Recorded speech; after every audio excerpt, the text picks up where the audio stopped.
Imagine this scene. A brand new, state-of-the-art Boeing 787 Dreamliner. It's just lifted off from a busy airport, big city, hundreds of people on board. Right. But instead of climbing, it struggles. And then it falls back to Earth, crashing into a neighborhood mere seconds after takeoff. It's a shocking image. Truly devastating and almost unbelievable with modern aircraft. Welcome to the deep dive. Today we're diving into that exact scenario. The crash of Air India flight AI171 in Ahmedabad, India, back on June 12, 2025. You've given us the sources, the news reports, official preliminary findings, articles. Our job is to sift through it, pull out the crucial facts, and really explore the questions around this crash. And there are definitely some big questions. Yeah, so get ready for a detailed look, moment by moment, what the investigation found, and maybe what it means going forward. It's a tough one, especially considering where it happened. Ahmedabad, a city of, 7 or 8 million people? Huge. And the plane didn't just crash near the airport. It went down right into the BJ Medical College hostel, Magani Nagar, a dense residential area. Exactly. So the immediate impact, the devastation, it was immense. You had the people on the plane, obviously, but then also people on the ground, medical students in that hostel.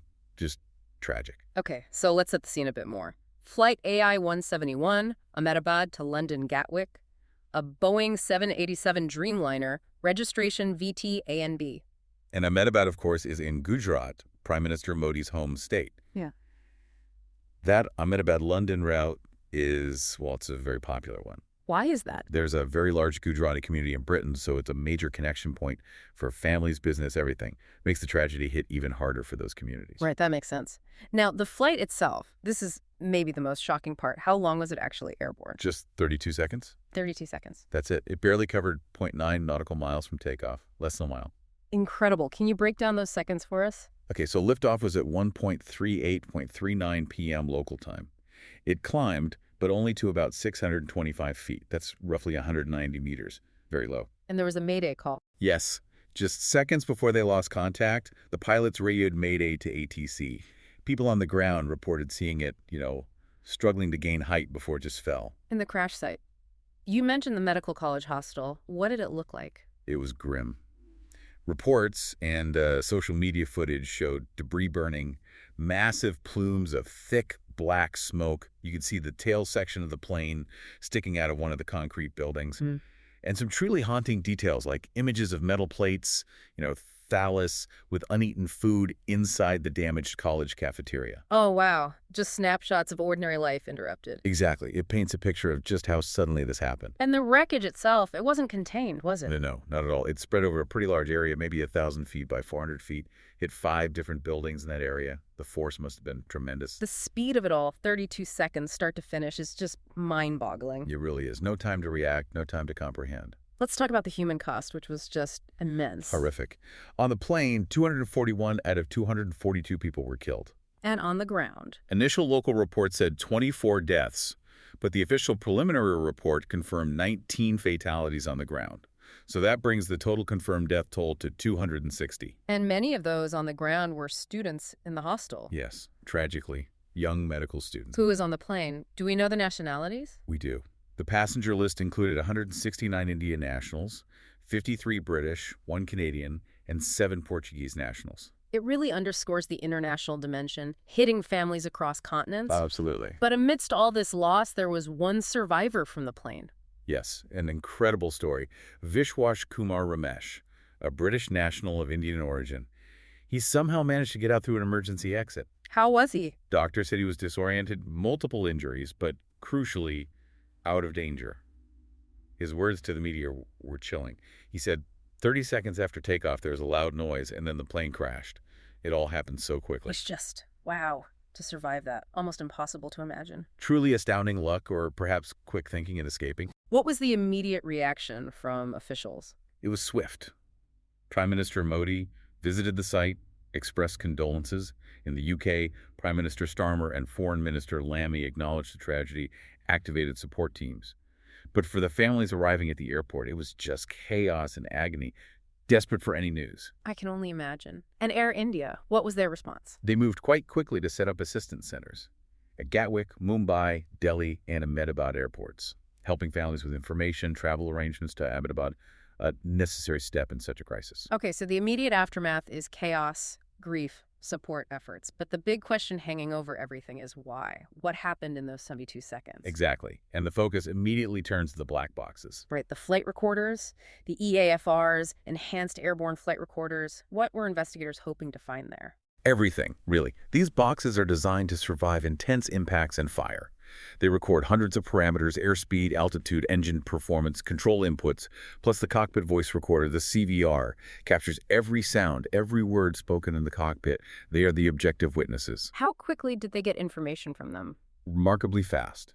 India's AAB, the Aircraft Accident Investigation Bureau, led the probe.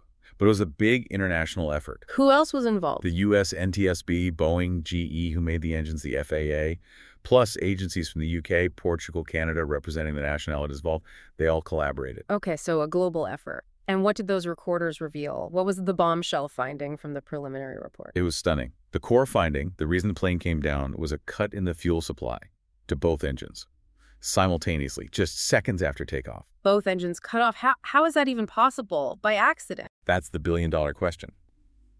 It centers on the fuel cutoff switches. In the 787, like many jets, these are levers in the cockpit, between the pilot seats, just behind the throttles. Okay. Think of them like emergency shutoff valves.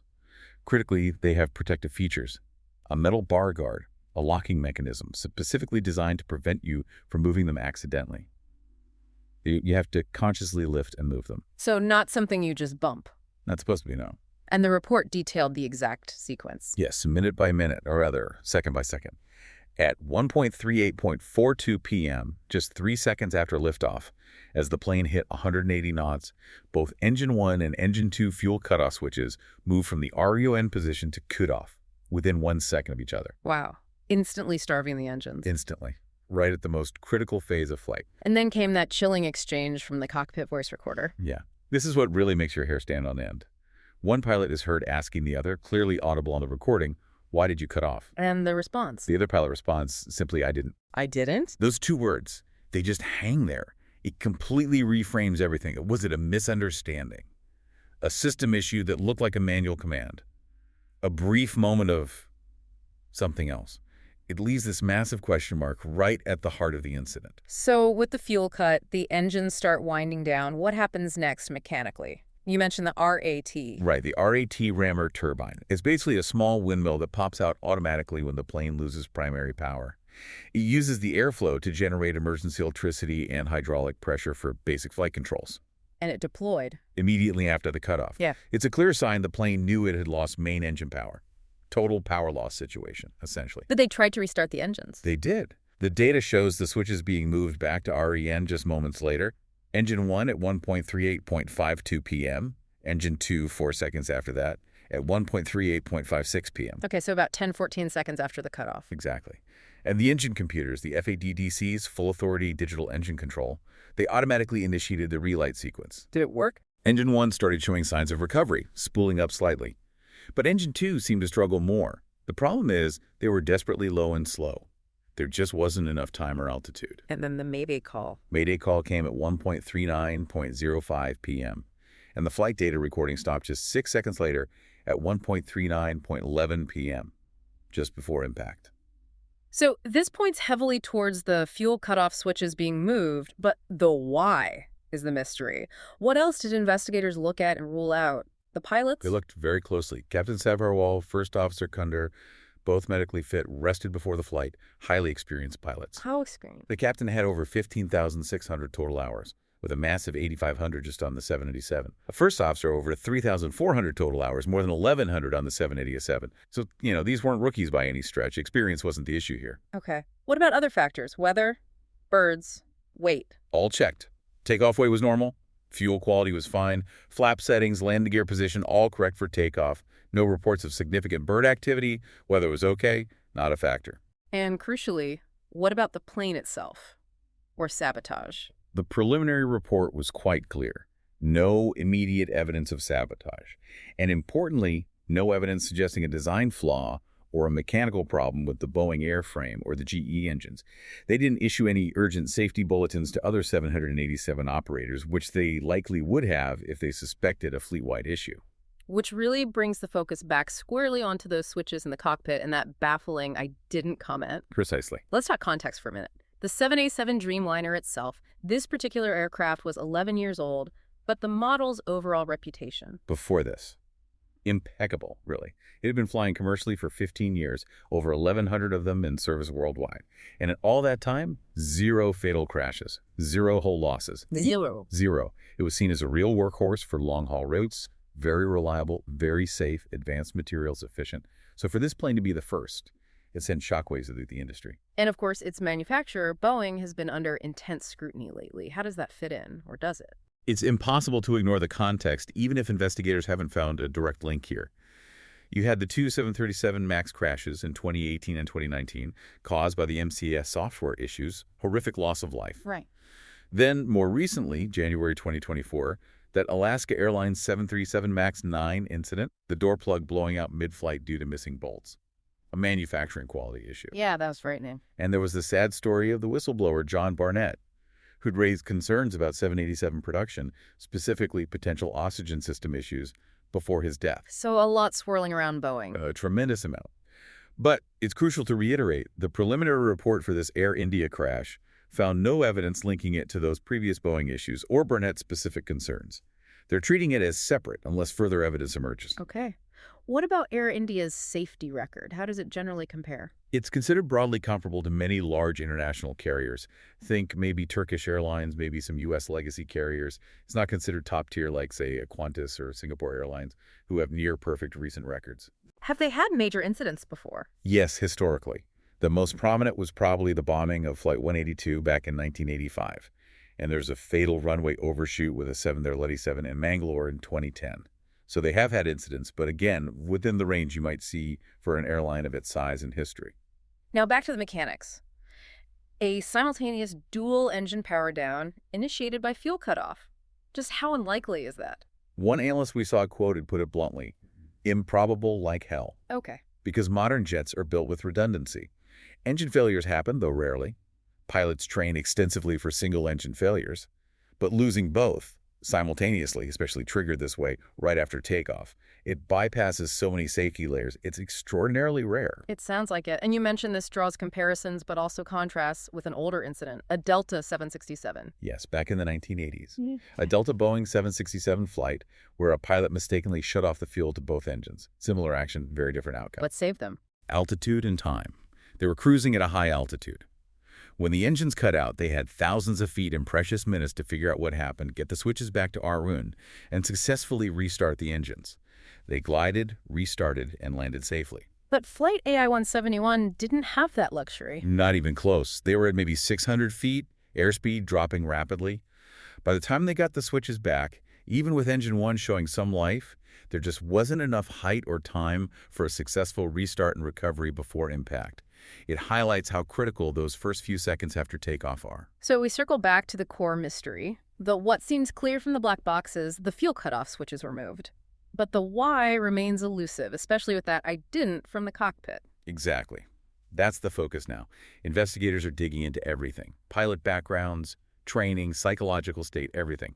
They're also looking closely at the switch mechanism itself. The locking feature. Right. There was an FAA advisory directive back in 2018 about the possibility of the locking paddles on the fuel cutoff levers on Boeing 737s, which have a similar design, becoming disengaged, potentially allowing inadvertent movement. Had Air India done anything about that advisory? The report notes Air India hadn't performed the specific inspections mentioned in that advisory, as they weren't mandatory actions at the time for the 787. It doesn't mean this was the cause, but it's definitely an area they're scrutinizing. Could the lock have somehow failed or been inadvertently bypassed? It's on the table. And the investigation isn't over yet? No, definitely not. This is just a preliminary report. There will be much more detailed analysis, metallurgical tests on components, deeper dives into the data, final post-mortem reports, potentially more witness interviews. Getting to a final conclusion takes time. So wrapping this up, what does this incredibly tragic and perplexing incident mean for us, for aviation? Well, we've walked through the horrifying speed of it, the terrible human cost, and these really puzzling findings. Yeah. I think the Air India Dreamliner crash forces us to confront some uncomfortable realities about air safety. You have an aircraft with a perfect record, state-of-the-art technology. And yet, this happens in 32 seconds. Right. It raises questions. As planes get more complex, are we more reliant on the human element in those split-second critical moments or less? What happens when communication breaks down or when actions don't match words, like that I didn't? It really highlights that interface between the pilot and the machine. Absolutely. It's a stark reminder that even with incredibly sophisticated systems, the human factor actions, reactions, perception, and sometimes sheer mystery remains absolutely central. Understanding that is key to preventing future tragedies.